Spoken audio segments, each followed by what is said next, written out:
2009 ఎన్నికలు రానే వచ్చాయి. అటు తెలుగుదేశానికి ఆ ఎన్నికలు చివరి అవకాశం వంటివి, ఇటు కాంగ్రెస్ కు సవాల్ వంటివి. ఓవైపు ప్రజారాజ్యం పార్టీ, మరోవైపు అన్ని పార్టీల కూటమి కలిసి రాజన్నను ఒంటరి చేశాయి. 5 ఏళ్ల పాటు ప్రతిపక్షంలో ఉన్న తెలుగుదేశం పార్టీ ఎలాగైనా అధికారంలోకి రావాలనే ఉద్దేశ్యంతో ఇటు వామపక్షాలతో అటు టీఆర్ఎస్ పార్టీలతో కలిసి మహా కూటమి ఏర్పాటు చేసింది. మరోవైపు సామాజిక న్యాయమే లక్ష్యంగా పేదలను ఉద్ధరిస్తానంటూ తెలుగు చిత్ర పరిశ్రమలో నెంబర్ 1 గా కొనసాగుతున్న మెగాస్టార్ చిరంజీవి ప్రజారాజ్యం పార్టీని అవిలాల విశాల మైదానంలో సినిమాటిక్ గా స్థాపించి 2009 ఎన్నికల బరిలో నిలబడ్డారు.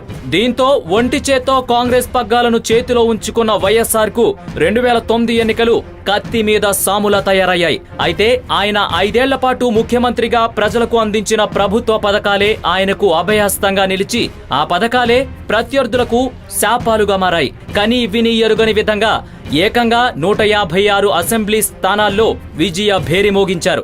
ఆంధ్రప్రదేశ్ చరిత్రలోనే అత్యధికంగా 33 పార్లమెంటు స్థానాలను కాంగ్రెస్ పార్టీ కైవసం చేసుకుంది.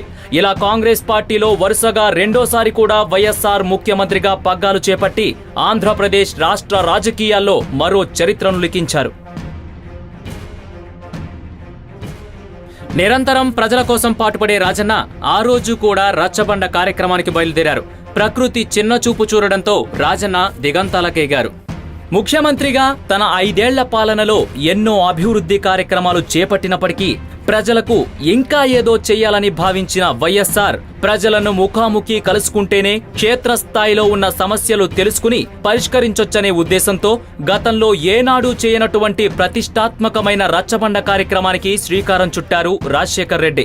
ఈ మహత్తర కార్యక్రమంలో పాల్గొనేందుకు 2009 సెప్టెంబర్ 2వ తేదీన బయలుదేరిన రాజశేఖర్ రెడ్డి పట్ల ప్రకృతి చిన్న చూపు చూసింది. ఆ రోజు ఉదయం 7:20 బయలుదేరాల్సిన వైఎస్ వాతావరణం అనుకూలించకపోవడంతో ఆగిపోయారు. మరో 1:15 తర్వాత హెలికాప్టర్లో చిత్తూరు జిల్లాకు వైఎస్ పయనమయ్యారు. సమయం 10:30 గంటలు అవుతున్నా సీఎం ప్రయాణించే హెలికాప్టర్ వివరాలు తెలియలేదని అధికారులు అందించిన సమాచారంతో ఒక్కసారిగా అందరిలో ఉద్వేగం. హెలికాప్టర్తో 9:35 సంబంధాలు తెగిపోయాయని ఎయిర్ ట్రాఫిక్ కంట్రోల్ స్పష్టం చేయడంతో ఏమైందోనని అందరిలో నరాలు తెగే ఉత్కంఠ.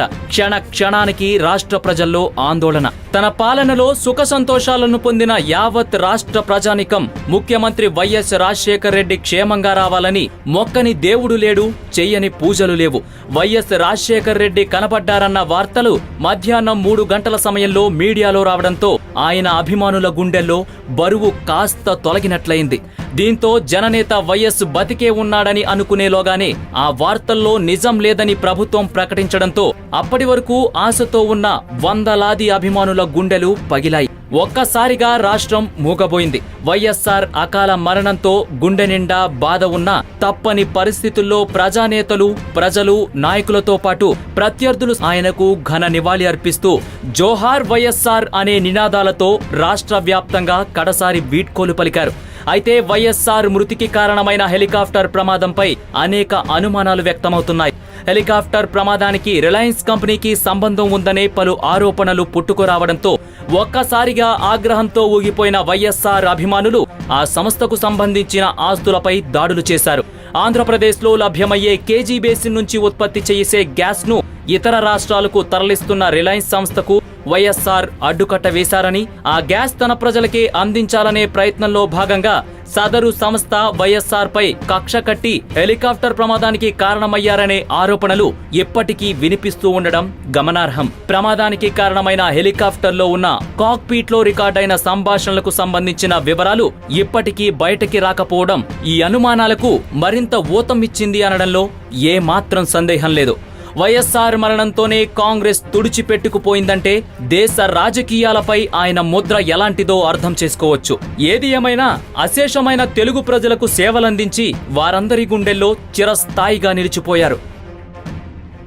ఇప్పటికీ రాజన్న పేరు చెబితే తెలుగు రాష్ట్రాల ప్రజల కళ్ళు చెమరుస్తున్నాయంటే ఆ మహానేత పాలనలో జనం ఎంత సుఖంగా ఉండేవారో అర్థమవుతుంది. ఆయన జయంతి సందర్భంగా ప్రియతమ నాయకుడు రాజశేఖర్ రెడ్డి ఆత్మకు శాంతి కలగాలని జనహితం ప్రజల తరపున కోరుకుంటోంది.